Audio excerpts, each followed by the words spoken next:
Good afternoon, everybody, and welcome to our review on the Sci-Fi Chronicles for Enter the Dragon. And remember, before we go any further, don't think, feel.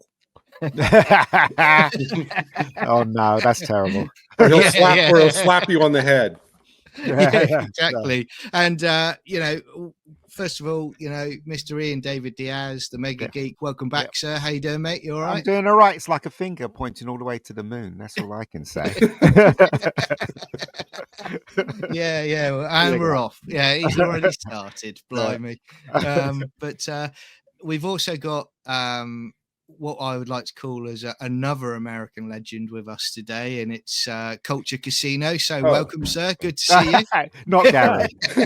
He's so modest, everybody. He really is. Thought we were talking about Gary. No, I'm look, this is going to be a lot of fun. This is one of my all-time favorite movies, especially for martial arts. And it's kind of we were talking backstage, and I'm going to spill the beans now and just say it's one of those that I think started off the entire genre of like the new modern action era, right? It was choreographed in a way, and some of the fights we're going to talk about and everything.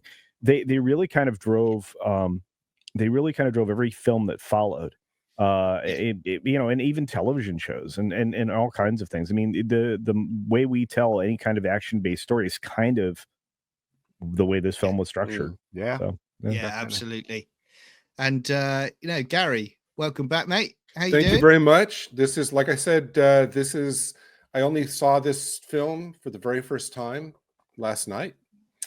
So there you go. I was kind of disappointed. I thought, this is a sci-fi fantasy channel. I was disappointed by the fact that there were no actual dragons in it. I kept waiting for the dragons to show up. But I thought, well, okay. You were looking for the Game of Thrones moment. I was. I thought, when's the dragon going to enter in this film? It's almost over. Yeah, but you got an awesome afro in this film, though. Come on, it's phenomenal. Isn't it? That afro's awesome. Do you know what I mean? It's like, that's a world of its own. But it doesn't have a giant, slice of cheese cut out of it. Oh yeah, it doesn't. Or does it have an afro comb stuck in the middle of it? Don't get us canceled, you guys. We've only been on for like 2 minutes. I was referring to the Jaguar ad, but right, that's terrible. Cultural relevance. So, I mean, with regards to this film, I mean, this was, and you were touching upon that culture a moment ago about the fact that, the relevance of this film when it came out, it kind of paved the way for other movies and shows. I mean, you had, through the 70s, I think you had like Black Belt Jones with Jim Kelly and yes, you did. Golden Needles. And then you had other films like The Man from Hong Kong and Hot Potato, and it kind of moved on from there, really. And I think, when I grew up in the 80s, there were films that were coming out as well that, clearly influenced by this. Well, this, if it wasn't film. If it wasn't for Bruce Lee, Jackie Chan would never have been who he is today, because Golden Harvest was looking for another Bruce Lee, weren't they? And they came across Jackie Chan, but he's very different to Bruce Lee. So, and he's in Enter the Dragon. So he is actually twice. Yeah, he's got 2 scenes in there, and most people probably don't know that. But at the time, he was just a stuntman. Yes, he was. I thought I thought I saw Jackie Chan in one scene. Yeah, is that Jackie Chan? Yeah. Well, he said that Bruce Lee hit him on the head when they were doing a fight scene. By accident, and he apologized afterwards. So, that's also a lot of people don't realize that Enter the Dragon was the first film that had an action hero. His muscles were all toned, because after that, obviously Sylvester Stallone and Arnie came on, and they all, when they took their shirt off, it was like, what the hell? So, but Bruce Lee, probably the first, wasn't he? Because he was very concerned about how he looked, wasn't he, at the point? Bolo, the actor that played Bolo, was also very fit. He was one of the few that at the time that was ripped. But and he's in a lot of movies. Most people don't realize how many movies that guy's in. But when you think back on it, I think you're right, Ian. That's 100% correct. I think that was the first appearance of somebody who was just literally carved out of wood. Yeah, I mean, it was amazing. Yeah, he was unbelievable. Yeah, totally. And I think and I think for me, growing up in the 80s as a kid, you know, this was as big a movie that was talked about by kids at school. And I when was it made, John? This What was year? 73, I think it was. Yeah. And again, you know, at my school, 73. Kids obsessed about it, and it was effectively, you know, they put it in the same bracket, you know, in that era of Rocky and Rambo, where all the kids were talking about these sort of movies. But it got so obsessed. I remember, you know, in the 80s when the nunchuck became a big thing. Oh God, yeah. You know, Oh, yeah, man, exactly. see, we were talking backstage. I'm like, that's one of my favorite scenes. It's like, it's great. And then he just sits, he just chills. Yeah. Yeah. You know how many kids got hurt because of that film? Yeah. Knocking themselves out. Yeah. I had practice. I had practice nunchucka, so they were weighted foam. So yeah. How many school nurses is like, oh, here's another one? Well, at my school, the kids, at my school, the kids, they used to take off their belts, and play as if it was nunchuck. So, you know, do you know what? Right? Nurses dealing with multiple lacerations. In the kids, lunchtime. right, John? Other kids, I'm still doing it today. That's right. Do you know what? Right. So, this Enter the Dragon's very close to my heart, and I tell you why. Because it was the very first film we got on video when video came out. And we had a Betamax machine. Oh, wow. And so basically what happened is that we were all fans of Enter the Dragon. I think it was 6 of us at school, and we all put money in a hat to buy, not to rent it, but to buy it. And you know how much it cost? £73.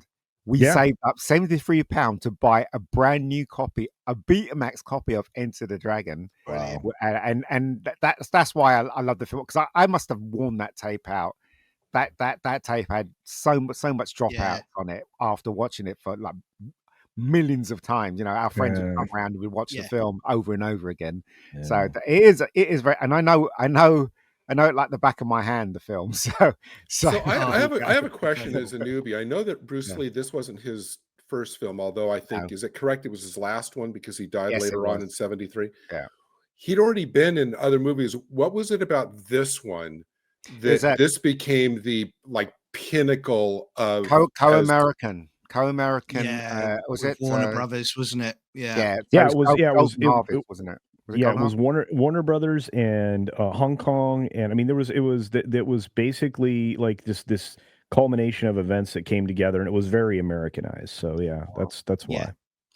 And I think, you know, talking at the time, the budget was what, $850,000, and it made back what, sort of 90 million worldwide. So over the years, according to Wikipedia, I mean, it seems like over the years they said it's made close to, in 2024 dollars, like $2 billion. Wow. Yeah, almost, because of the constant re-releases over the decades. And I would say as well that this film, you know, when you're talking about cultural influences and whatnot, I would say the film, you know, not only was it a great film that everyone was buzzing about, but it also kind of launched the populist, you know, martial arts as popular sport and an art form worldwide, you know, where, you know, people talk about Karate Kid when I was a kid, about the fact that karate studios were opening up across the UK and it became very popular.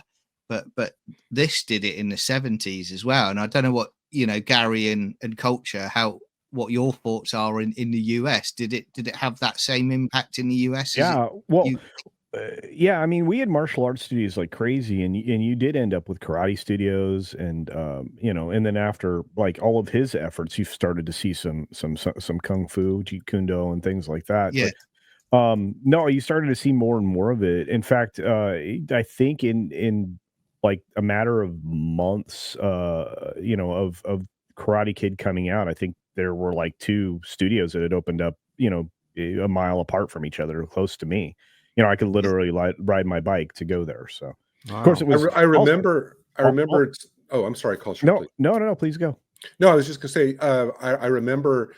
I don't know, like Culture, if you were a big comic book fan when you were a kid, but I remember, like for me, there was always that full page on the back of the comics with the Kung Fu Studio. Yeah. You know, with the guy in the pose, and send away this coupon to get like a booklet to teach yourself Kung Fu, or something like that. And I remember I was thinking about this movie as I was watching it last night. Okay, 73. So I was trying to think, like, because all of you guys had said that this was a real, shift in terms of it really upped the profile of Kung Fu. But I thought the David Carradine show Kung Fu came out in 72, I think. So that was already on, unless am I wrong? No, you're right. But here's the thing.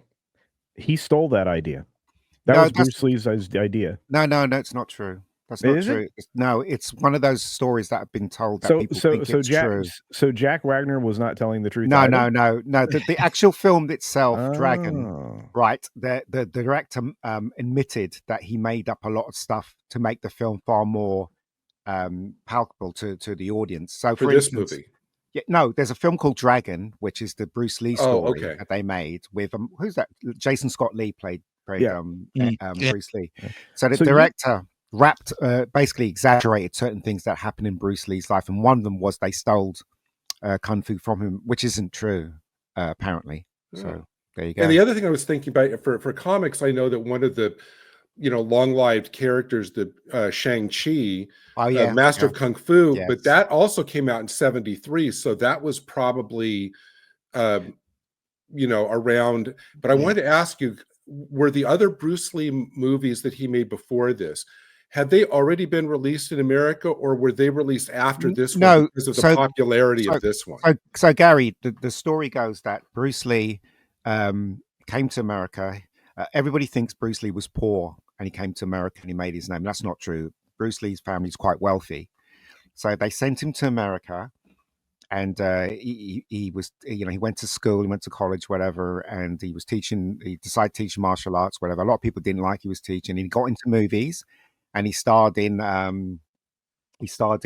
Green Hornet. Green Hornet, yeah. He was very famous for playing Kato.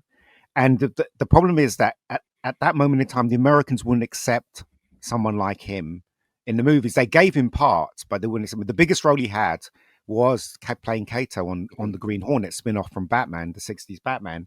So what happened was, when the show got cancelled, he wasn't getting hired.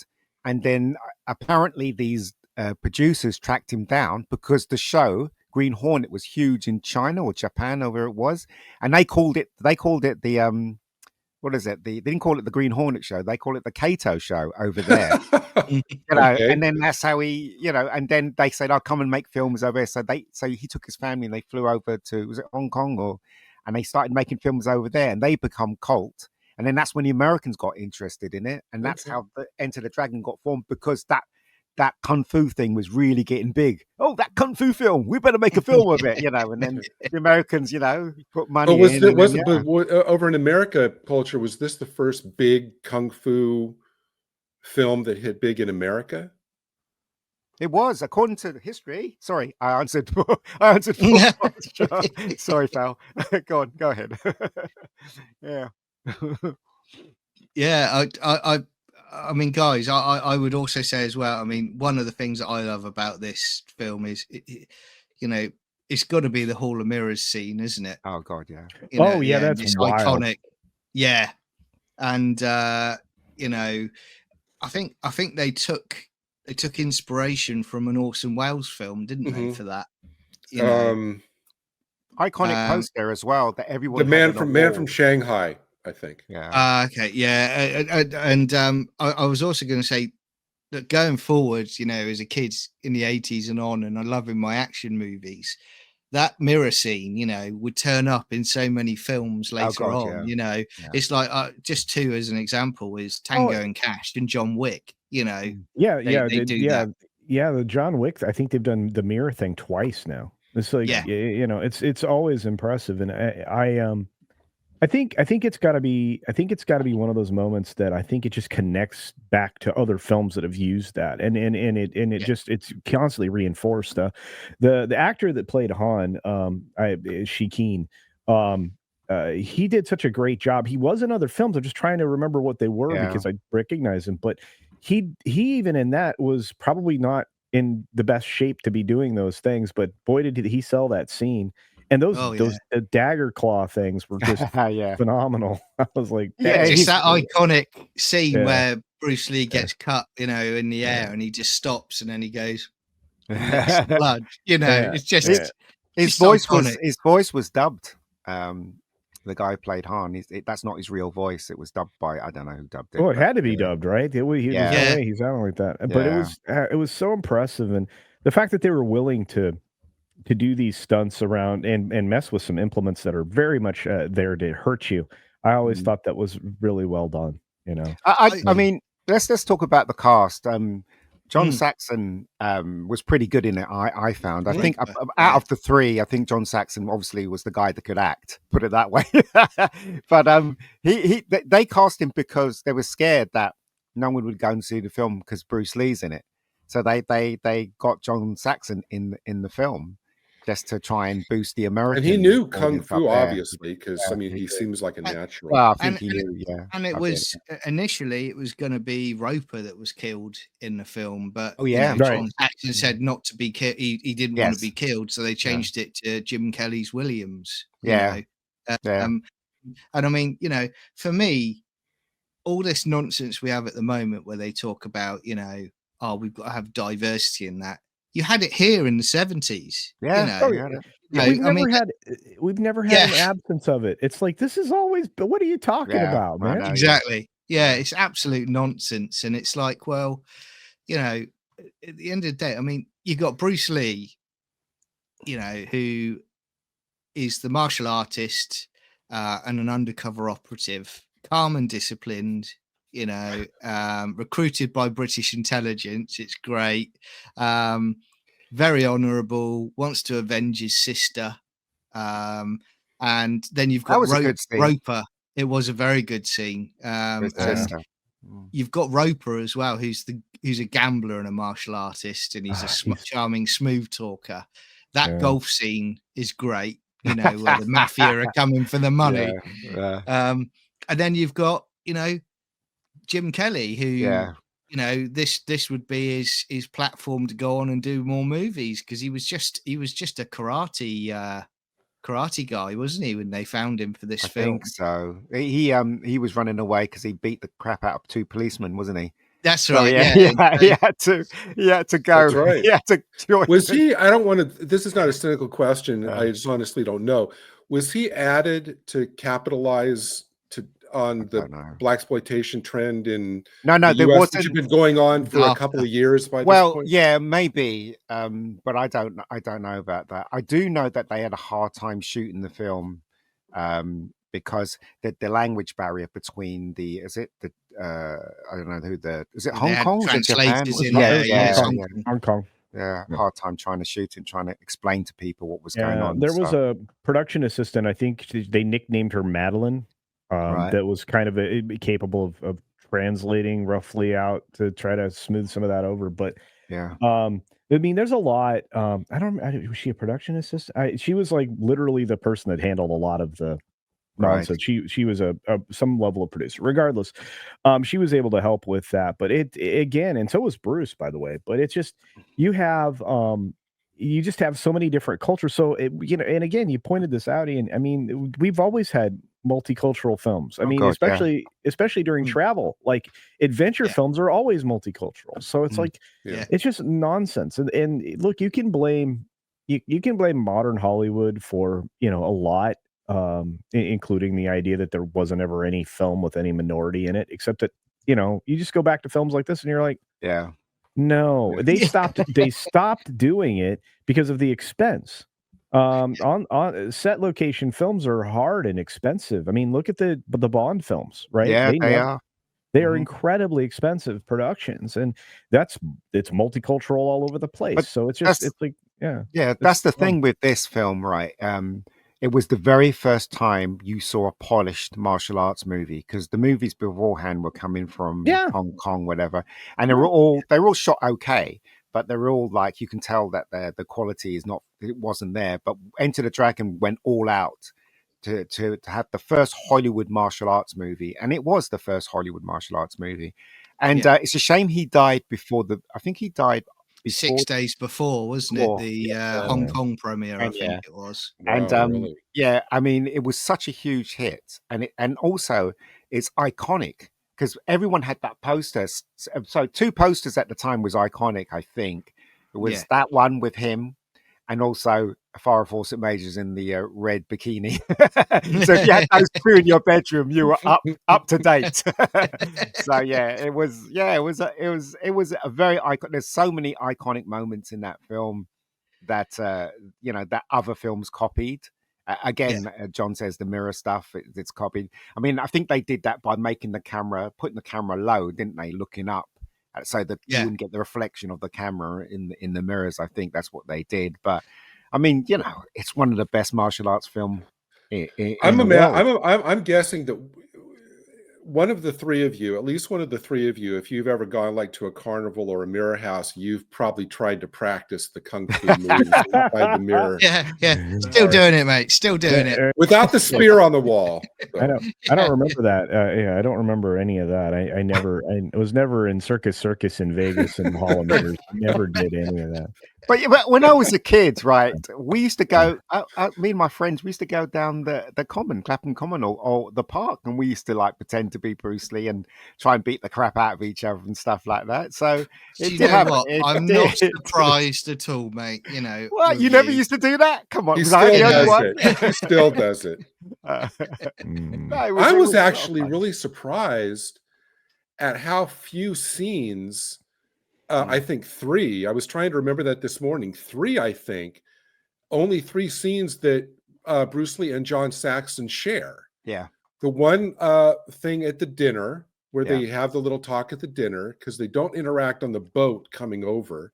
No. At the dinner, where John Saxon refuses to fight him out on the lawn. Yeah. And then at the end where they kind of look at each other and do that. And I thought, and those are the 2 top billed stars. I thought, well, that was interesting. Well, all 3 of them, they had their credits like Jaws, didn't they? You had Roy Schneider, what's his name, Robert Shaw and Richard Dreyfuss all in a line, didn't you? And Richard Dreyfuss at the bottom. And Enter the Dragon, it had who was first? I think it was Bruce Lee, John Saxon, and what's his name? Jim Kelly. No, the Jim Kelly was actually an introducing at the very end. Oh, of course, you're right. Because I kept waiting, wait a minute, when's Jim Kelly going to be in the credits?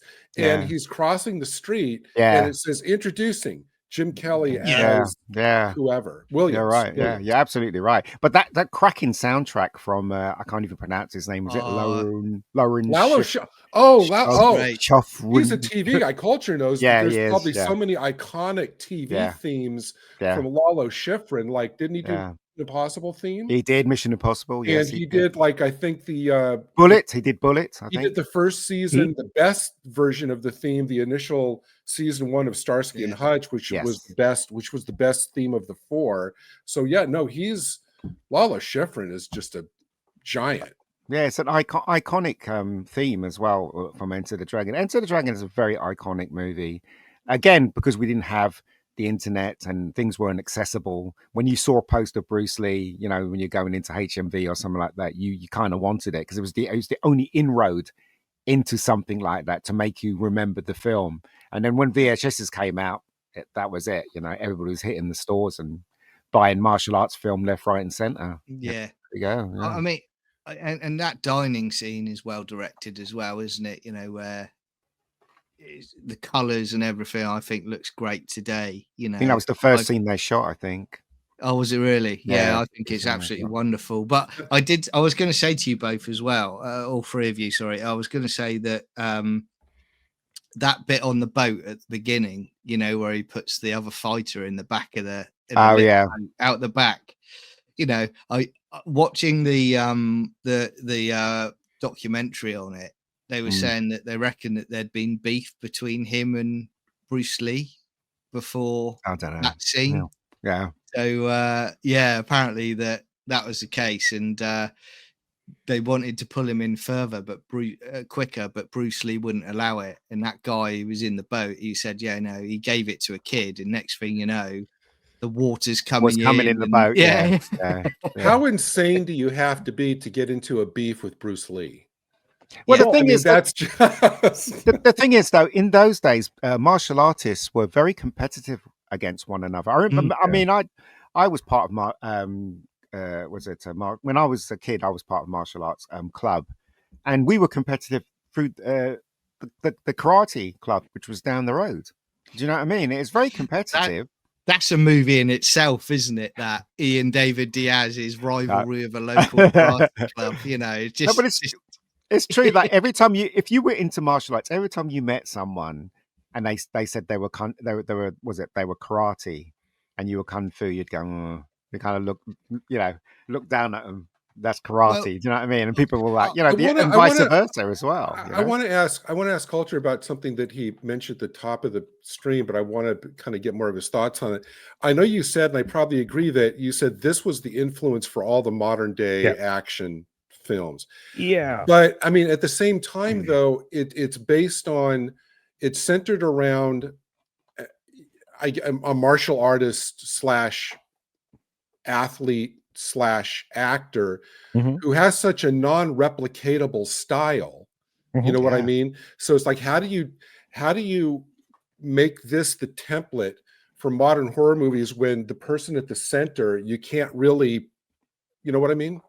Well, yeah, but it's also okay. So look, you Not have that to I look was at it this way. disagreeing with you. I mean, I No, no, think no, you're no, no, right. no. I just no, wanted but it's also because, and again, it's they're not influenced by his style. First of all, you cannot replicate his quickness. He was the absolute fastest human being I think I've ever seen. Yeah, I mean, he also could outthink you, which is something else. Like if you were going to fight him or you were going to train with him, you had to know that this guy will always beat you. You don't have the physical ability to keep up, which is fine. But at the same time, it was because they were making something that was more realistically based, right? There's you're not getting the superhero kind of kung fu stuff that had been out there before, and you weren't getting that. You were still getting that later. I mean, a lot of the wire work stuff and everything was still happening, but this was more reality based fighting. This was more like, and they didn't have to be so explicit, right? I mean, you could tell he ended people without seeing him end people. Yeah. So but it was the way the film was structured and the fact that you were going on a journey with really this is literally a hero's journey film, and it's that same structure, right? So everything that came afterwards was like, here's a piece of tragedy, this is an additional driver for the plot, and as you moved through it, it was like levels of a game. Well, every single film after that kind of was structured that way, whether it be the Sylvester Stallone's action turns with Commando and obviously First Blood and things like that. Yeah. But primarily when you got to the Schwarzenegger stuff, it was even more pronounced. You could almost follow beat for beat some of those the influences of that film in those films. You could see them. Yeah. So the celebration of successes, not as explicitly as obviously the American versions are with our one-liners and stuff like that, but you could actually see that along the way. Yeah. And but mostly just the way this films were structured, as far as this is how we progress through this plot, and it's done in so many of those 80s, those classic 80s action movies, that it just kind of it just always seems quite obvious to me. Even the character development is roughly the same in a lot of those. So but they'd never seen anything like it, because I remember reading about the making of when they first started shooting Enter the Dragon, and Bruce Lee was choreographing fights. The stunt guys had never seen anything like what he was doing, obviously because he just came back from Hong Kong, but it being a huge success in Hong Kong. And the way they do fights is obviously completely different to the way the Americans. The Americans are all insured up to the hilt, aren't they? But in Hong Kong, they were like, try something, and if they break their neck, they break their neck. Do you know what I mean? The film's not liable. and that carried forward into everybody else's films that came afterwards, because we were talking about the fact early on that Jackie Chan was in this film. You get to see him twice in this film. And he was a stuntman at the time, and that guy is never insured because he does insanely dumb stuff. I mean, do you know that scene where what was it? Rumble. Which one? The first one, the first Rumble in the film. Bronx. Rumble in the The Bronx. Bronx, yeah, the first Was one. it was wait, is that the one, or was one of the ones where he's jumping onto a hovercraft? He broke his leg. Oh yeah, Yeah. that's not Rumble in the Bronx. And he Yeah. put a cast on his leg and Yeah. finished the film. Yeah, They, he couldn't afford to It's- stop. No, It's just Wow. insane, isn't there's it? And there's one police story where Yeah. basically this bus was going past, so we had to smash through the window and jump on the bus, right? But so they had two windows. They had the breaky one and the real one, and the bus was going, and he jumped through the wrong window. He smashed through the real glass in the bus. Yeah. But yeah, Well, I mean, you know, it's like wow. well, it's like in this one as well, isn't it? You know, because like Bob Wall, you know, O'Hara, Bob in it, Wall, oh my god, he Bruce Lee accidentally cut him because where they were using those bottles, yeah. they it was the wrong one, so he cut his hand with it, didn't he? You know, in this film, but Oh, okay. Yeah, Bob that's Wall, a great scene. yeah, Bob Wall's. I think he was a karate champion, wasn't he? At the time, he's very successful at that, and I think he starred in Way of the Dragon before they put him in Enter the Dragon. I think so. Yeah, he's friends with Bruce. Yeah.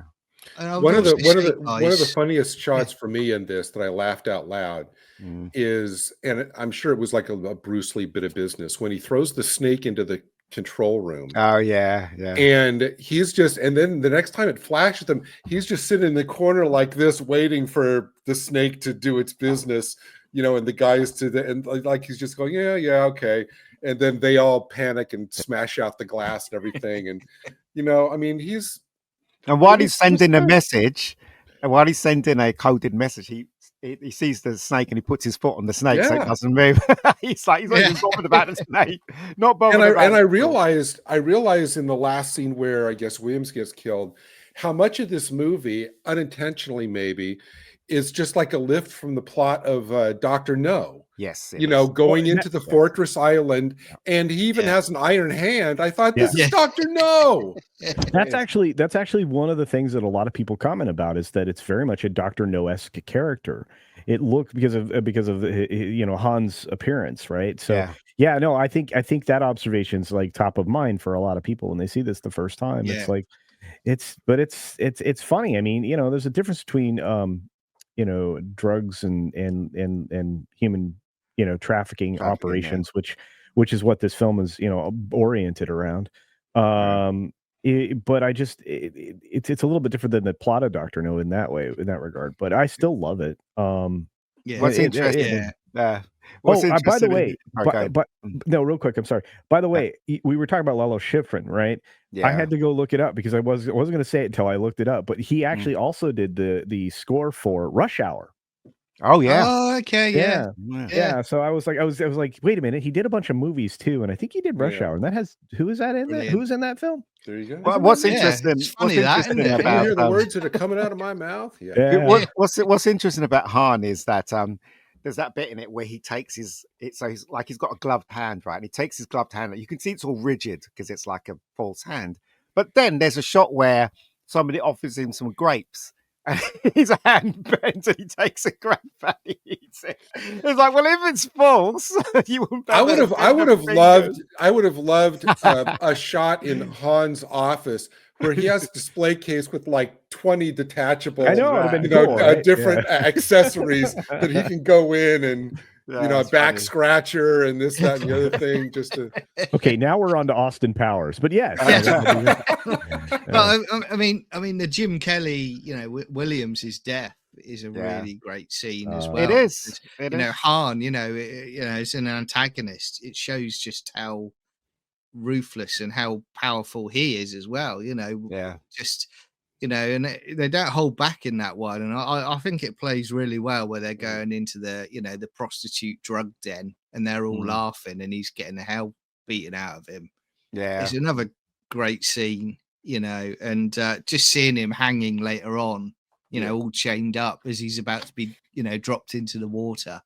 You know, it's great, but this it's you know, I mean, I might watch it. It's very again, Bond. It's very Bondian. Yeah. It is. I mean, what's interesting as well is that Bruce Lee was very nervous when he was making the film, because I watched the making of. He was incredibly nervous. He was nervous about actually pronouncing words, because he'd been in Hong Kong for a long time before he got dragged back to America, and he was very nervous about his first American movies and the film that he was leading. So he was very nervous, but also the fact that a lot of people challenged him on set, according to Yeah. one of the books that was written about the making of, and he taught some kid a lesson or something like that. I can't remember what the story was behind there, but again, right, even the making of is iconic.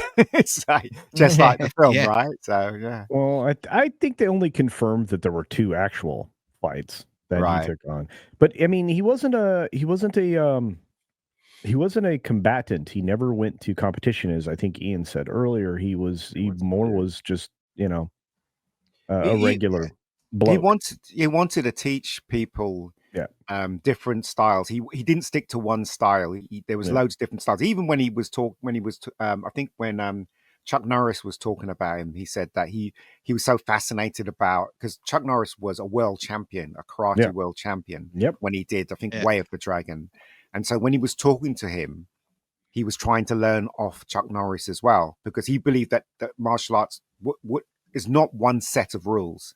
Yeah. You need to adapt to all of the martial arts. That's what he believed. So Yeah. there you go. It's very well done. I think, for me, again, I never get tired of watching it. I think I've lost count how many times I've watched it over the years. And like you were saying earlier, Culture, that nunchuck scene, Oof. it's when I first saw that, as a kid, and I was just like, that was it, and I was like, right, where's my brother?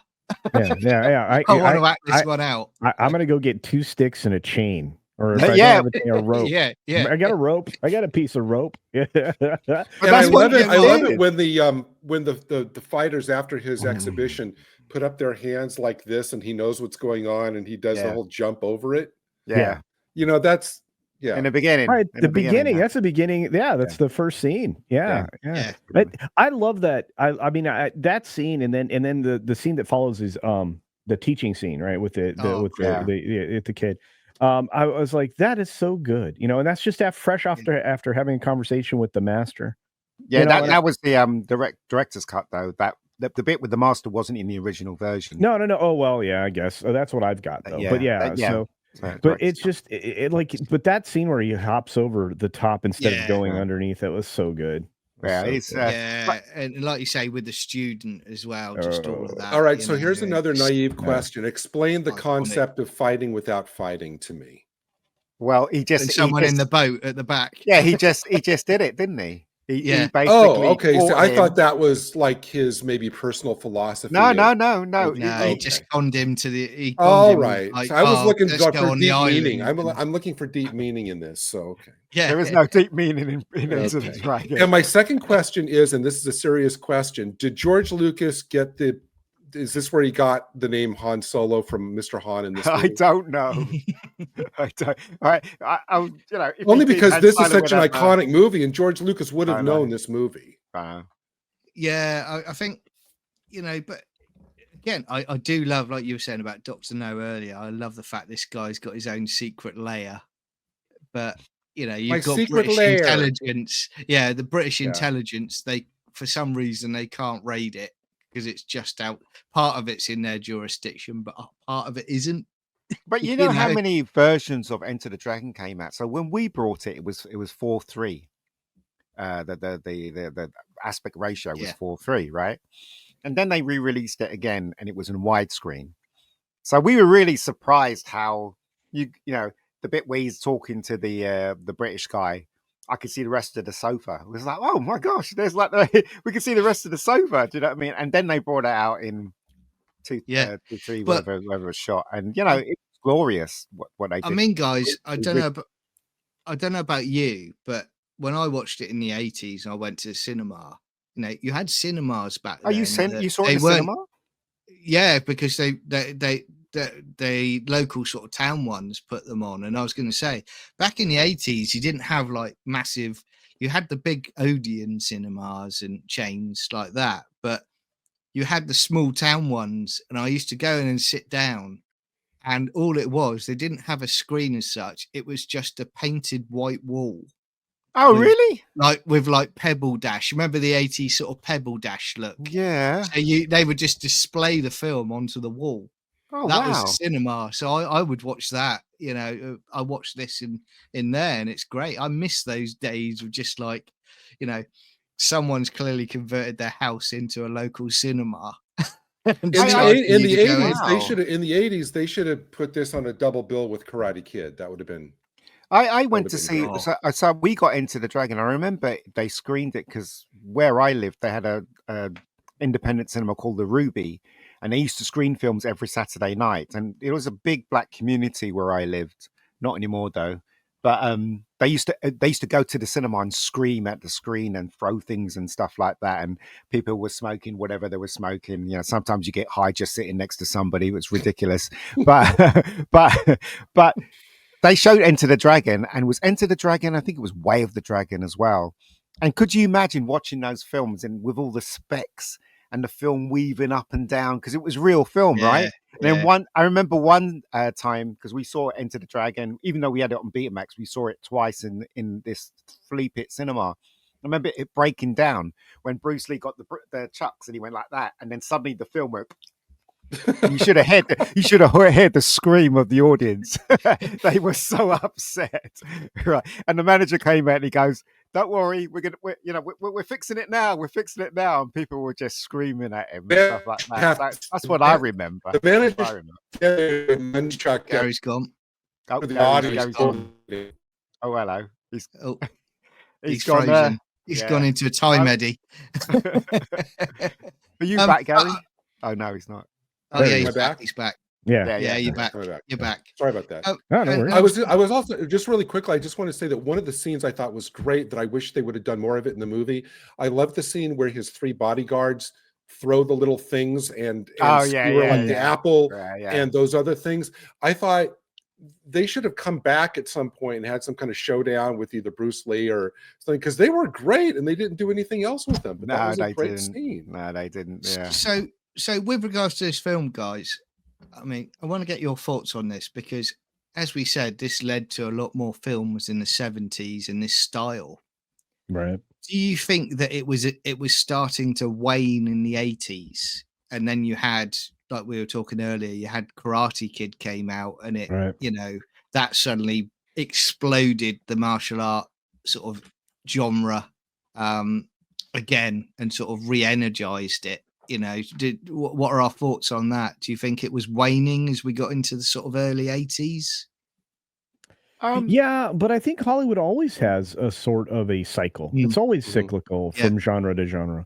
I think I think the only films that could have a proper reign forever would be like westerns, but we haven't had a proper set of westerns in a long time. That's true.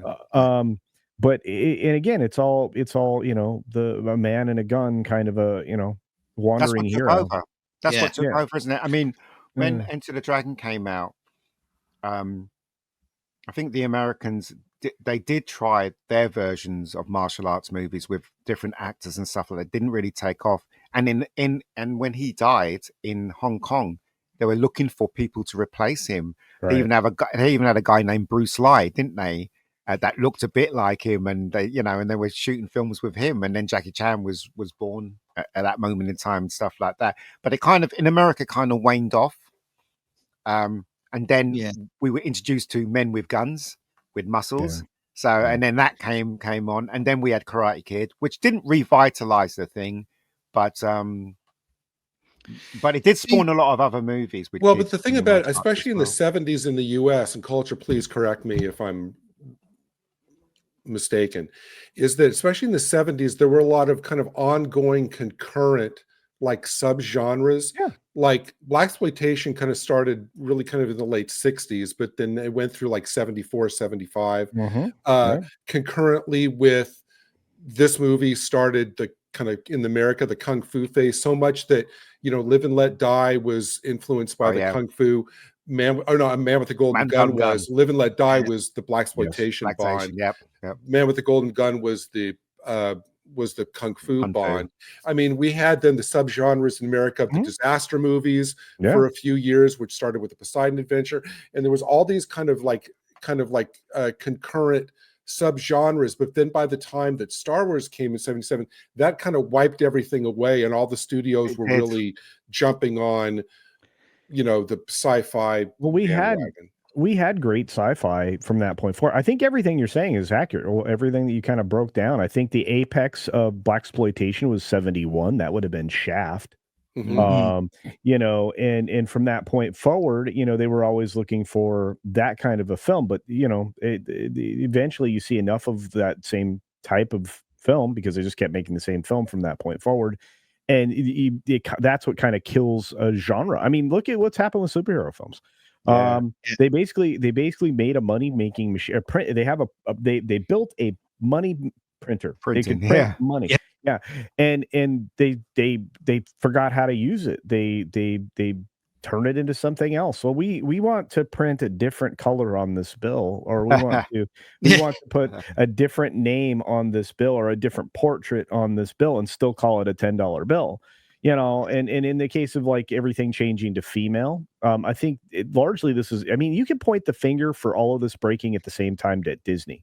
Because they controlled so much that they thought that they could leverage their hand in everything that they kind of controlled, and I think that's what's done that. But no, you're 100% right. I mean, you had a bunch of subgenres, you had a bunch of things that were kind of a mix, an amalgamation of everything else. I mean, you pointing at the Bond movies is a perfect thing. You can see the passage of time and what was popular at the time in every Bond movie you see. That's why we ended up with James Bourne. With Casino Royale, right? Because it was the parkour and everything else that was popular at the time. So the lead off scene there is parkour and other stuff and shaky cam. Because I hate shaky the beginning of Quantum of Solace. The first 10 minutes is shaky cam. And I'm like, why are you Jason Bourning James Bond? This is unnecessary. We have one of those. Hong Kong movies was a huge influence. Oh yeah. In fact, Hong Kong movies are very original because when you think about it, Hong Kong movies introduces the wire work, which the Americans copied.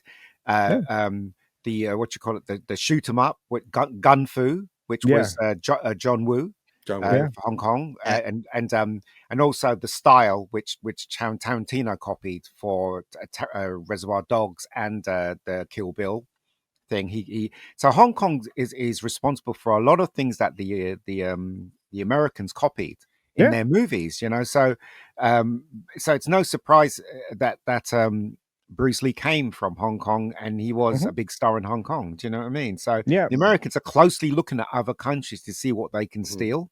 Even today, you mean homage, Ian? You don't mean steal. No, they're stealing it. It's grand theft, dude. It's like it is.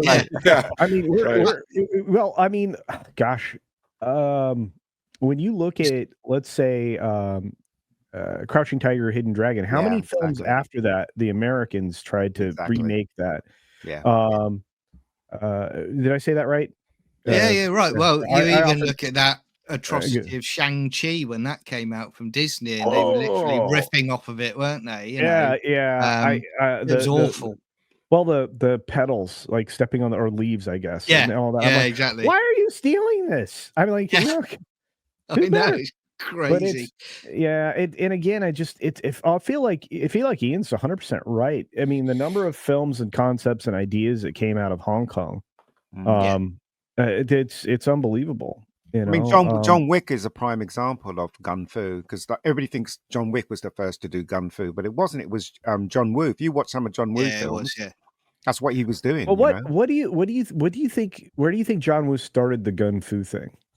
A lot of people think that is original. No, I believe you. I just, I think what would be the defining movie of that though? I'm trying to think because he made a lot of stuff.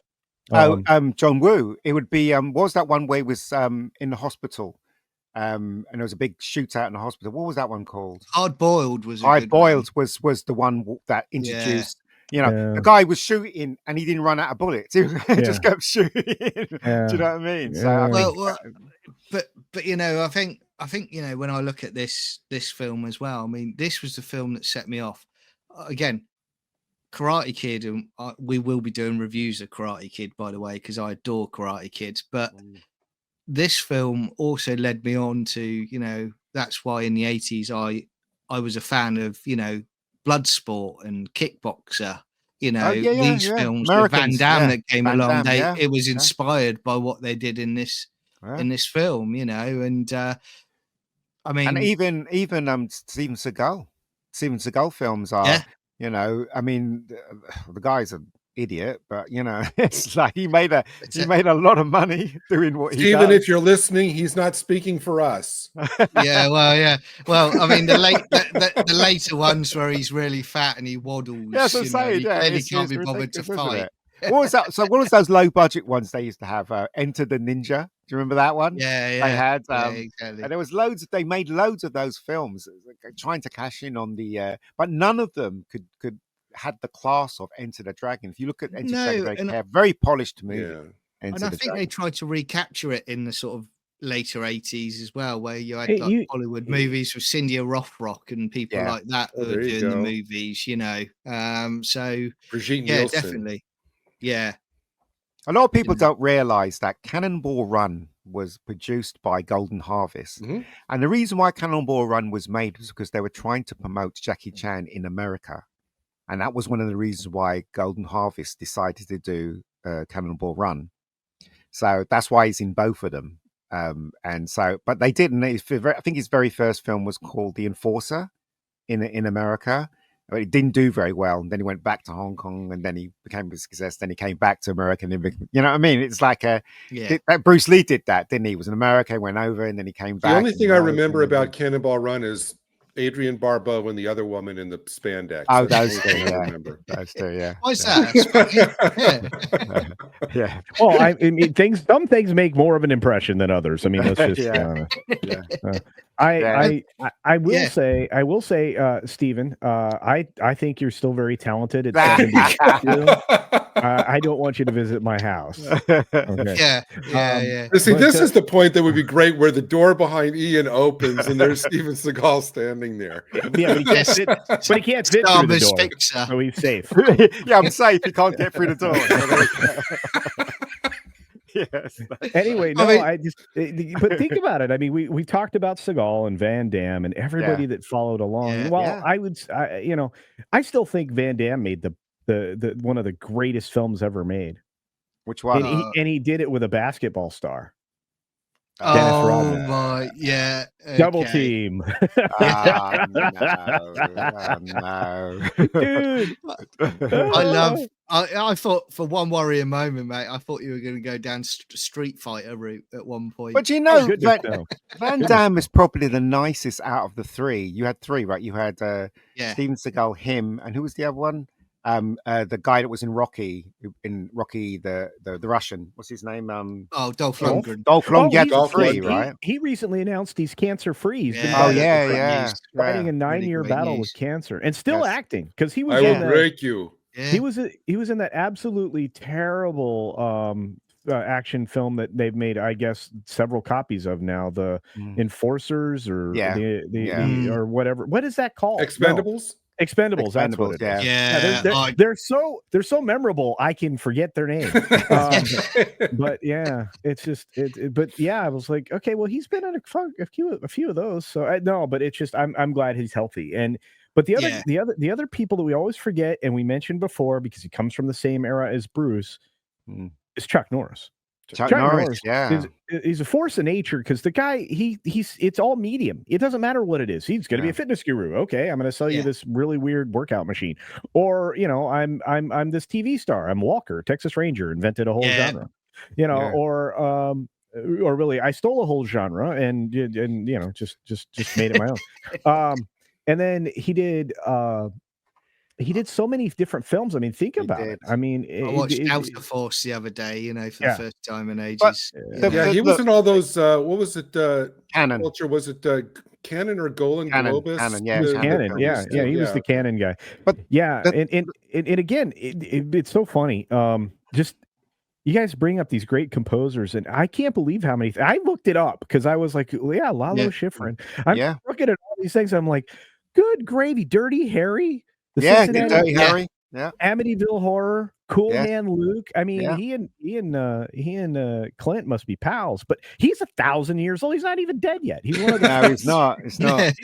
one of the few people that are still alive from Enter the Dragon. There's not very many. They're mostly dead. No, yeah, that is a shame, really. Yeah. The thing about Chuck Norris is I really like Chuck Norris as a person because I've heard him speak and interviewed, and so he comes across as a really nice person. And it was him out of everybody that basically didn't make it that big. Yes, he had Texas, the TV Texas show, which Ranger, ran yeah. for I don't know 7 years, 1,000 whatever. years. Yeah. Yeah, 1,000 years. It's still playing. But the problem with him is that nobody really, after his first few films, because they really wanted to make him big. So after his first few films, nobody wanted to hire him, and then Cannon came along, and he decided to do those films, and that was kind of the death of his career, really, until he got Texas thing, didn't he? Texas So, Ranger, yeah. yeah, it's a shame, I really. I still enjoy Chuck Norris, the Canon movies. Which was the one? Was it Missing in Which was Action? the- Were those his? Yes, that was Yeah. Cannon. Which was the one that he did?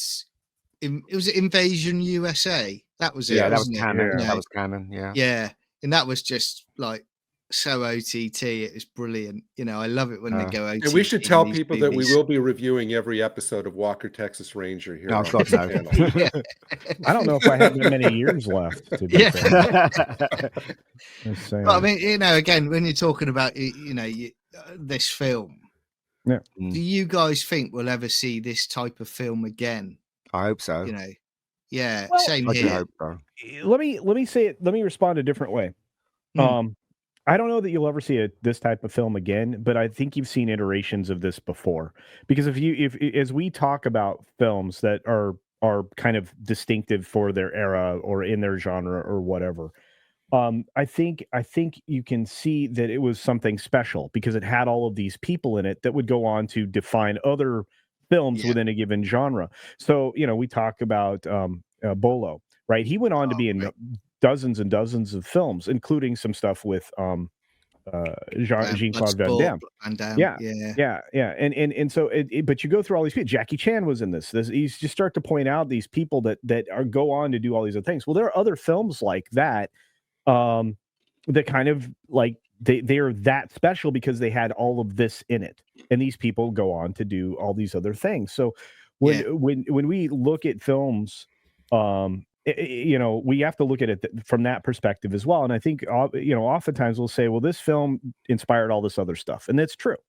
But it's the people also that are in these films that go on to have these you know, parallel careers perhaps or whatever. But they, you know, that was the point, that they had something special came together. Those people go on to chase that same moment for the rest of their life. Yeah. You know, I mean, we talked about Chuck Norris. He's very good friends with Bruce Lee. You know, they've trained together and all of that. So of course he was going to go on to do, you know, what he was going to do.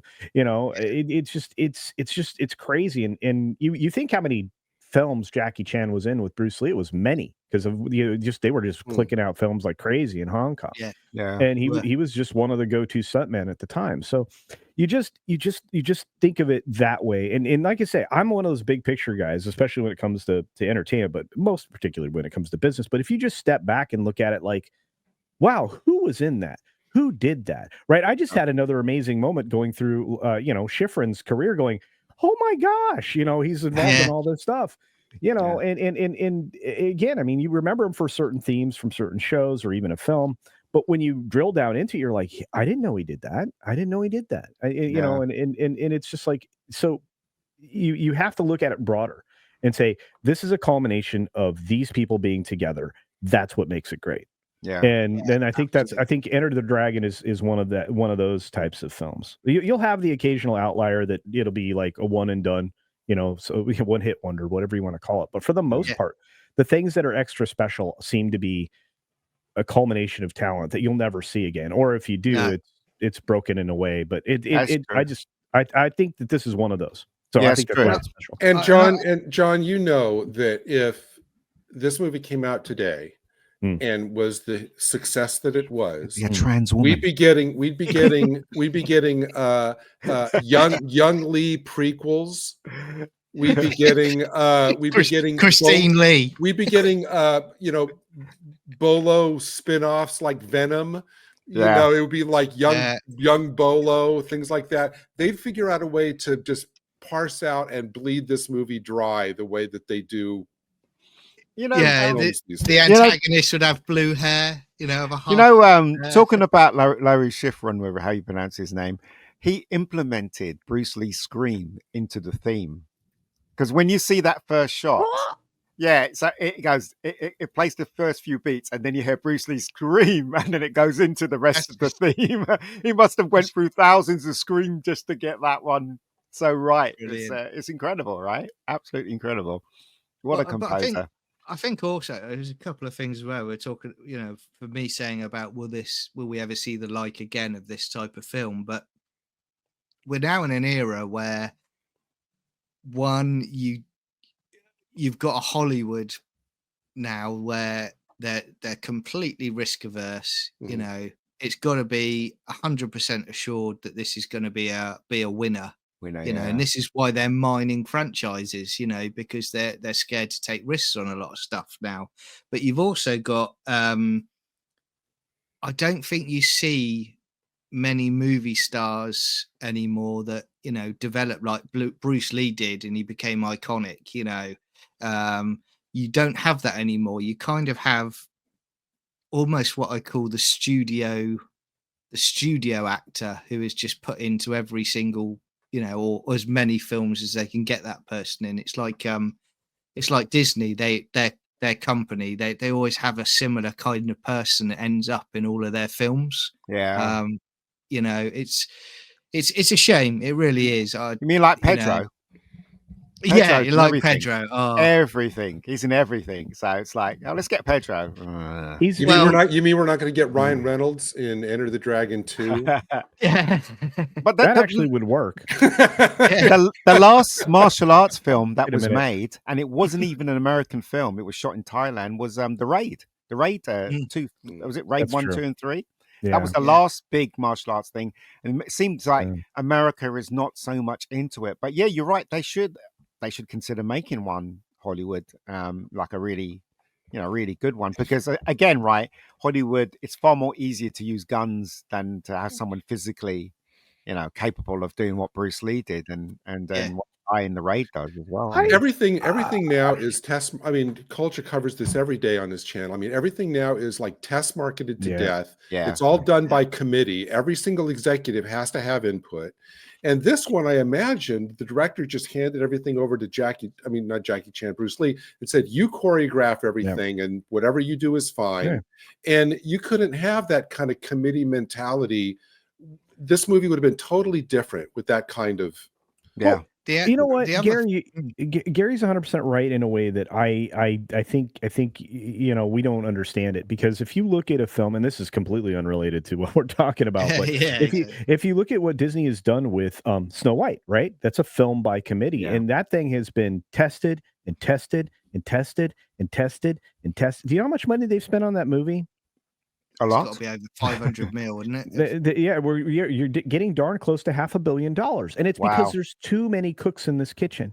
You're 100% right, and you're right. Being able to hand it over to a visionary, a creator, a producer, a director, somebody who saw this, right? It's like when you had proper showrunners, right? When you had proper writers. We don't have any of that anymore, because they go into a room and they're like, well, what idea can we steal and how can we mash it with this other idea that we stole? And, it's like having an original idea.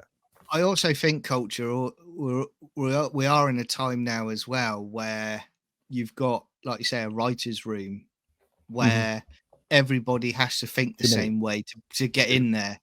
Yeah. And the whole thing, we were talking yesterday about this, but the whole you know, the whole reason you got great stuff is because there was a clash.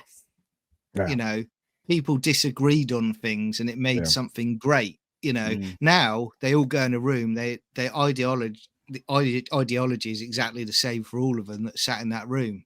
So they all agree pretty much most of the time on what they want to do. So you don't have that creative tension that creates something fantastic. Honestly, the only filmmaker that pops to mind that I think it seems like is allowed to just kind of do whatever he wants right now is Christopher Nolan. They just kind of allow him to do whatever, let it be his vision, you know, without mucking around with it. I'm sure there's more, but that's the only one that I will allow Nolan to do anything he wants, Gary, except for sound design, because he sucks at that. I want him to do a 60s era Bond. That's what I want Nolan to do. Maybe he could do. What if Christopher Nolan said, "I want to do something like Enter the Dragon"? Seriously. Oh, he could do it. Oh, he could do it. Yeah. He's actually working. Okay, so his secret film, I believe. I have no inside information or anything, but in one of actually more than one of the interviews that he conducted, he said, "I want to make a horror film." Right. So I believe he's making a vampire film. Okay. Oh, Wow. We'll see. Yeah. Well, it's one of the few things he hasn't done. I mean, it's called Blade. Well, but if he did do a 60s Bond, that would be he would be astonishing. Great.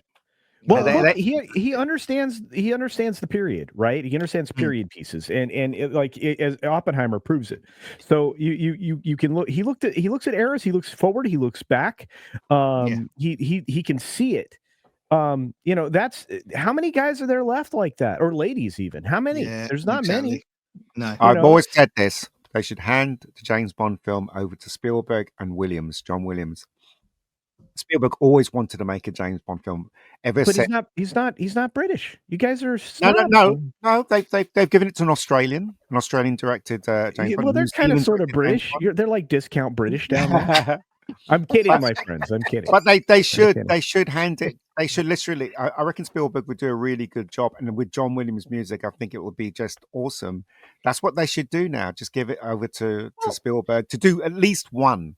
But I mean, I'm going to side with Gary and say I think Nolan would make a great Bond film. And you know who I think should be if you know who I think could do it if Christopher Nolan wanted to do it. You know who I think should be Bond? Who? Pierce Brosnan. I think Pierce Brosnan now could still do James Bond. Yeah, he could be a great old man Bond. Yeah, he looks more properly like a sophisticated gentleman than anybody at his age now. Absolutely. I'm like, dude, absolutely. How are you doing this? I'm getting old. I'm trying to figure out how do I cover up getting old. Well, it's not having a beard, but I'm just saying. And guys, I mean, we'll go round and we'll do a rank out of 10 on this one. Wow! But you know, you must change that word. Oh, gee, let me guess what you guys are all going to rank this movie. You might be surprised by mine, so I'm just So Ian, what would you rank this out of 10? Score it. Deep 7, there 7 I guess. A 7. Ooh, what are you, 7? IGN? What's going on? No. Look, right. It is a good film, but there's loads of flaws in it. Oh yeah. Continuity errors. I think 7, continuity errors big time. I think 7 is a good mark to give it because it isn't great in my opinion, but it's very enjoyable. And look, if I give it an 8 or 7 or 9, that means it's really, really, really good. And there are lots of faults with that movie, especially some of the acting. So I think 7's a good one to give for me anyway. To give it, I'm going to give Raiders of the Lost Ark a 4. I wouldn't do that. Declared war now, haven't you, Coach? It's got continuity problems, and it's got and honestly, I'm just going to tell you, I know it's one of your favorite films. I'm just going to say, hey, if Andy isn't involved in the film at all, nothing would have been different. Probably, yeah. So, I don't know. I said I think I give it a 7. I think again, I don't think it's as sophisticated or as well shot as Raiders. That's why I give Ray. It's all to do with the direction and the way it's kind of presented and stuff like that. For me, Enter the Dragon is okay. You know what I mean? It's an iconic movie, but for me, it doesn't reach the point of 8 or 9 for me. But I still enjoyed it and I still loved it, and it's still part of my childhood. So there you go. Ian knows I'm teasing him, so that's I why know. You've broken him. Yeah. Culture, what do you reckon? Actually, I give it. I'm going to give it an 8. Again, this is one of those that just because of my sincere joy of watching the film every time, I'm like, oh, that was so good. You know, and that's kind of my response when it comes to like these classic films. We probably likely talk about in the future when I have the time to come on. But it just, I feel like you can't give it a perfect score. I almost never give a 10. I'm like the hardest critic, you know. So it's like you have to be like, there will never be another movie made like this. It kind of an impression that this one is just so it's so refreshing compared to what we see today. It is enjoyable. For whatever reason, it just seems like there are some films it's easier to look past the errors and the problems, and just really get into. A good proper popcorn, movie is something that you always feel you're fulfilled by. You fill your joy bucket, let's say, because I love to use that term, right? It's just and that sense of optimism and the appreciation of creativity, and you want to see a story that gets you from point A to point B, while you have a hero that struggles but eventually reaches their goal, and to what end, what's lost along the way, what's gained. But you have to have all of those things have to be met in order to have a film like this, and this is that kind of film. Cinematography on this for the time, again, I'm putting it in. This is 1973. Amazing. The production design, incredible. Stunts, unmatched at the time, because they're all physical activities. There's not a lot of extra aids being done here. I mean, Bruce Lee can literally jump that high. So, I mean, it's like, you're not asking for, special things. There's no green screen. Everything's real and authentic. And that's one of the reasons why this film is so, it is so looked at as something that started something that, went on for a long time. So it was the beginning of an age, or, as short as they are now in Hollywood. But no, it's a solid 8. This sound, the sound, despite the fact that it's out of sync sometimes, and the score, the music is so you hear the intro to this film, what you're watching. You don't even have to see it. Well, not just that, but literally it's incredible. And when you see the old-fashioned red and black and white logo for Warner Brothers come in, I mean, it's just you know what's there, and it maintains that same gravity that it had at the time. Now, not a lot of films will do that. It's nothing's going to feel the same. Whenever you saw this the first time, whether it was on a Betamax or at a local, neighborhood theater or whatnot, or even yesterday, this film is going to have that same impression on you every single time. In fact, you might find nuances there or things in there that you didn't see before, because there was a lot going on in the action scenes. Yeah. So anyway, that's why this thing earns an 8 and not some IGN rating of a 7. Ah! I'm gonna go refresh my copy. Please excuse me a moment. That's all right. No problems. And Gary, I'm gonna go with I'll go with 7.5.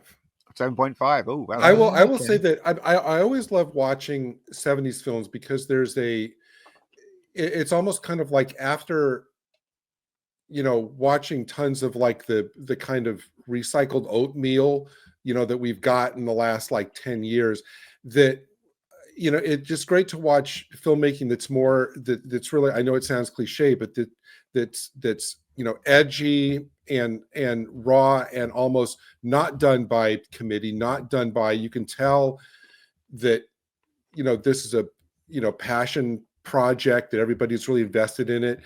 Watching somebody who's almost like superhuman, like Jackie Chan, who's like, it's like this guy is beyond normal human.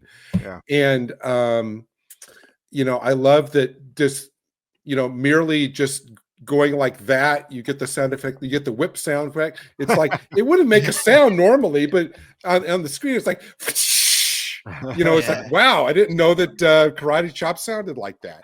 But no, and it's just more like you guys are saying, you can imagine sitting in a kind of like a low rent theater with a full crowd all into this, who were jumping out of their chairs every time. Everyone holding nunchucks every around single their time necks. that he, with the nunchucks and everything. So this was really, really enjoyable. I'm not an aficionado of kung fu films, but to watch somebody like Bruce Lee, that's like somebody you will never see again, is really something. It's hypnotic, really, in a way. And then the showpieces, like the mirror scene at the end, like the banquet scene where there's always something to look at. That was a very well shot scene. And so this wasn't just like a low rent, let's knock it out in a week film. I mean, there was craft and love in this. And the poster, I saw the original Bob Peak poster on Wikipedia. That is a gorgeous poster for this film. So no, this was hugely entertaining. So I'll just say 7.5. Yeah. For me, it's an 8 as well. I mean, this is a film where I don't have the phone on. I'm not distracted by the phone because I enjoy this film so much. It literally, and it races through this film. It goes by so fast because I'm just in the moment enjoying it. It really is great. And then you've got, like you were saying, Gary, you've got the iconic mirror scene that movies going forward have copied and emulated. It is superb in it, culture. It's just, how can you not love that, and the whole, I'm going to fight you with my shirt off, that's it, I'm going to show you my pecs, then I'm going to beat you kind of movie. It's great. And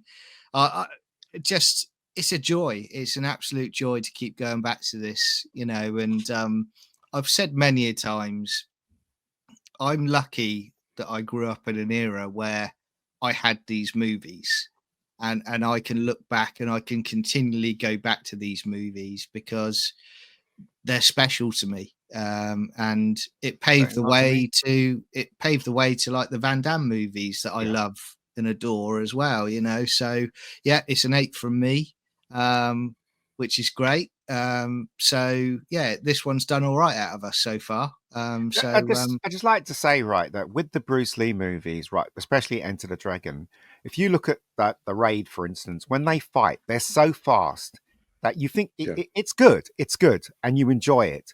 But when you look at Enter the Dragon, it's slightly slower, but it's so accurate. Any punch that he does, you can see it. Any kick that he does, you can see it.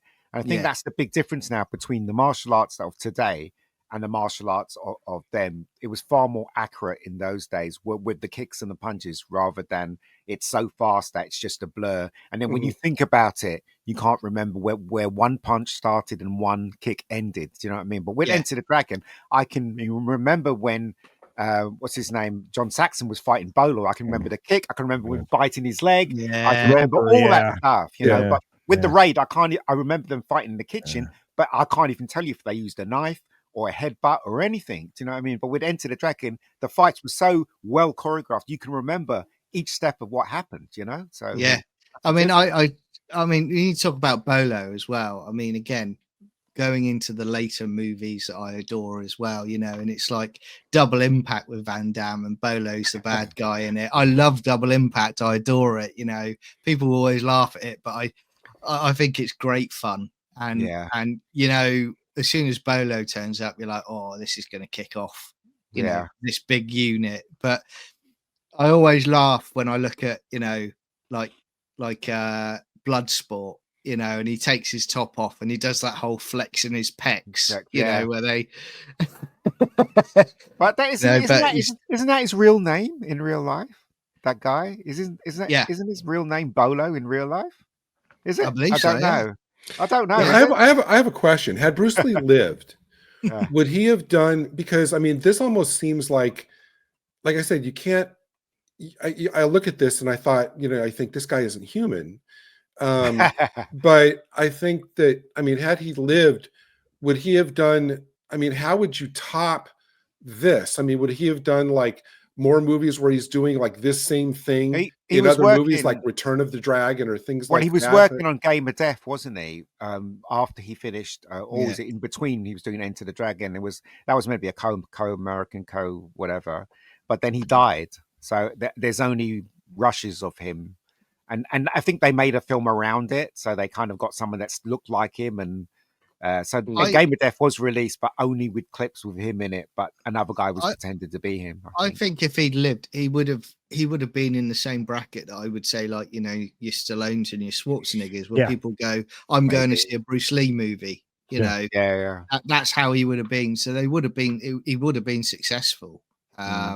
You know, I agree. and it's a Oh, shame we I'm didn't sure get of to see that, more but of him. it just, would it have been, you know, like I said, like Return of the Dragon or things Probably. like that, would have been more, yeah. I think Yeah. he would have lived in. I think he maybe still he would have still been living to this day. I think he would have lived into his 70s, early Yeah. 80s. I think he would have done as many films as he could in his later career. I think he would. I think what you're suggesting, and I would partially agree, is that would he be as I worship's the wrong word, but would he be as popular? Would he be as Iconic. Yeah. No, I'm yeah, sure. I'm iconic. sure that he would, Yeah. but I just mean in terms of, would he then eventually have, you know, I don't know, either done not different types of movies, but it just seems like, Well, you know, I watch Enter the Dragon and I thought this is like, Like, you know, you mean like how much, Pretty Woman or how something much, like that? well, no, like how much more than this could he do? Because this seemed so just beyond, you know, and if you like Ian has said before in other contexts, if you start up here, then, you know, how much more, you know, could you get if you already start like at the top? Well, And I think he would have pushed. I think he would have pushed more for more elaborate martial arts in the film. He obviously wasn't a Laurence Olivier. Do you know what I mean, performance wise? But martial arts, he was top of his game. So I think if he lived, I think the next movie. In fact, if you look at the Game of Death, the stuff that he was that doing, would in have Game of been Death, it was it would was have the been next amazing. level. Yeah. Yeah. And it's so iconic, even though the film didn't get finished. You know, the jumpsuit that he used, that was in Kill Bill, when yeah, Mhm. the bride wore that same jumpsuit that he wore in Game of Yeah. Death. So he would have gone to the next level, but whether he would have stayed as a big movie star is another question. would Isn't it have been kind of like, and this is going to sound weird, would he have been like kind of like a, you know, a Tom Cruise continually trying to top yourself in the Oh next yeah, Maybe, I don't no, movie? know. I Probably. believe that. I believe it was built into him, Ian. I think Yeah. I think if you look at him, he was always evolving, and as Yeah. you have pointed out, he wanted to understand all other martial arts, right? Yeah, So there's yeah. a decent chance he could have gone and done Kizi fighting method, KSM, Yeah. which is in Batman Begins, or he Yeah. could have followed down fully with jujitsu or Brazilian jiu-jitsu. I could imagine him probably being, when mixed martial arts combat started here and you're it right. started to gain popularity, he would have been like kind of the grandfather of it, Yeah. because Yeah. I think at that point he would have evolved so much. He always seemed to be wanting to top himself in everything that he did. Yeah. Picking up additional skills. Again, we're also kind of adding to his legend, because we wouldn't know whether or not Yeah. he Yeah. could have been doing all these things. So But- I feel like he's legendary for exactly the reason that you may be suggesting, Gary, is that he did pass away at too young. We Yeah. never got to see maybe the top of his abilities, and Yeah. so now we're in a speculation windmill trying to. But Yeah. you know, figure it out. I know a lot of people don't realize that Bruce Lee, when he lived in America, he was responsible for teaching James Coburn martial arts. He Mhm. taught Steve McQueen. Yep. He taught the guy who was in Longstreet. I can't remember the Oh, actor's James name. Franciscus. He taught him. So they're all in awe of Bruce Lee. But the problem was that Bruce Lee was not getting recognized by the establishment. That's why he left to Yeah. go to Hong Kong. And when he died, James Coburn and Steve McQueen carried his coffin. Wow. Yeah. So there you go. So he was well known in the actual industry with the They actors. just They couldn't loved break him. through into But that it's, top well, tier. no, it was the people at the top that were convinced that He people couldn't in be a America star. were not. Yeah, he couldn't, because he's Asian. Yeah. The Americans are not going to accept him as an Asian. So And- that's the thing. Yeah, and Yeah. that unfortunately was to their detriment, because I Yeah. suggest had he been in the States, Yeah, we would not have had the tragedy that occurred. that's right. Yeah. So Yeah. it's just a different conversation, to be sure. But no, and look, everybody here put a rating on this film, and some of them were lower than they should have been.